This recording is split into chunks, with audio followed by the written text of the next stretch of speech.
Throughout time, people across the world told each other tales of how they came to be, of heroes and monsters, romance and tragedy, death and rebirth.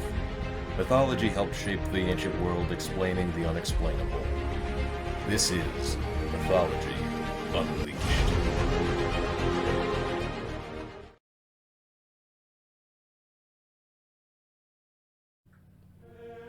Many buildings across Europe and North America, designed with Gothic architecture, are adorned with stone statues that squat upon ledges or jut out from various walls.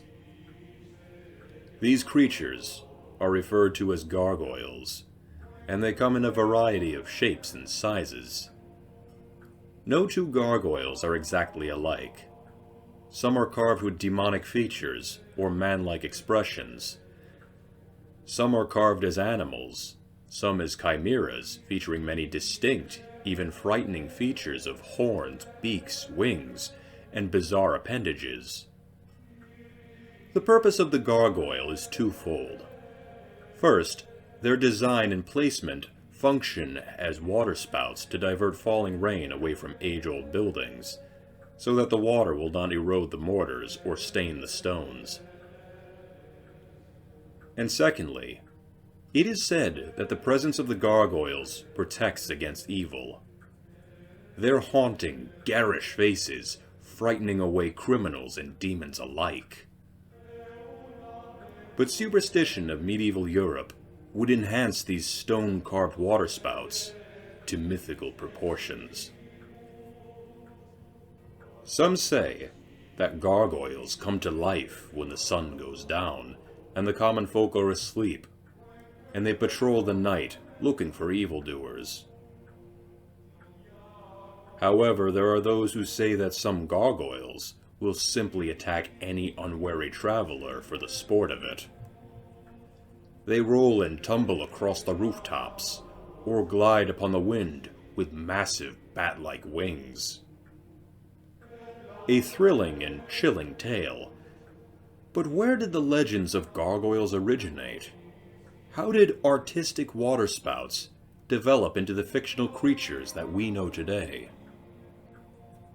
French folklore of the Middle Ages tells of a fearsome dragon that resided in the marshes along the banks of the River Seine, not far from the city of Rouen. The dragon was called La Gargoyle. It caused havoc all along the river, sinking ships and eating passengers. He destroyed fields and devoured people and animals that would cross his path. The city leaders decided to sacrifice one human from the town each year, so that the dragon may leave the city in peace. The people of Rouen were gripped by fear and were afraid to venture outside the city walls. But not long after, a young priest arrived, called Saint Romanus, or Saint Romain, who was determined to face down the destructive beast. When the day came to feed the dragon his annual human sacrifice, the brave saint headed toward the marsh where La Gargoyle lived, accompanied by a prisoner to be used as bait. As the faithful priest and the fearful prisoner approached La Gargoyle's lair, the dragon lumbered out to meet them, imposing and hungry, with thick stone-colored skin and a stoic glare. Just as he was ready to lunge for the prisoner, Romanus pulled out a solid gold cross, and as if by magic, La Gargoyle was immediately subdued and knelt down at the priest's feet. The priest led the dragon on a leash made from a scarf into the city, stunning the people as they witnessed this destructive creature being held prisoner with no resistance. Romanus turned the dragon over to the people, who burned it at the stake in front of the church. But when the fire burned out, La Gargoyle's head and neck remained intact. The ashes from the monster's body were thrown into the river, while its head and neck were mounted on the church as a reminder of the power of God. When it rained, water would pour from the dragon's mouth. And it is said that the story of Saint Romanus and La Gargoyle was what influenced architects to create what would ultimately be an effective way to keep rainwater from running down the sides of a building and damaging the masonry. As time would go on, artistic depictions of gargoyles and grotesques would evolve and change into a wide variety of fantastical forms, ranging from stoic to menacing to outright comical. From their perches high above the streets, they were not always easy to see from the ground, yet they had the perfect view of all below them.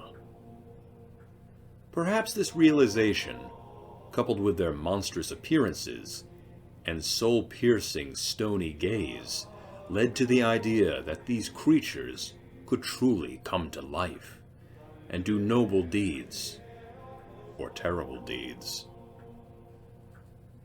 Such ideas would migrate from medieval superstitions to fantasy fiction stories of the modern age.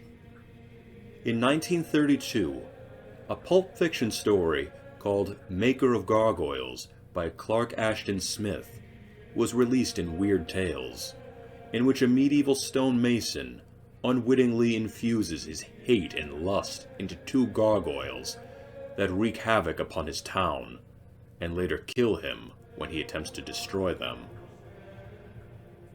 Since this story's publication, gargoyles would continue to make appearances in literature, film, and games, sometimes as evil constructs, sometimes as demonic vessels, and sometimes as a race of beings who could remain as still as statues.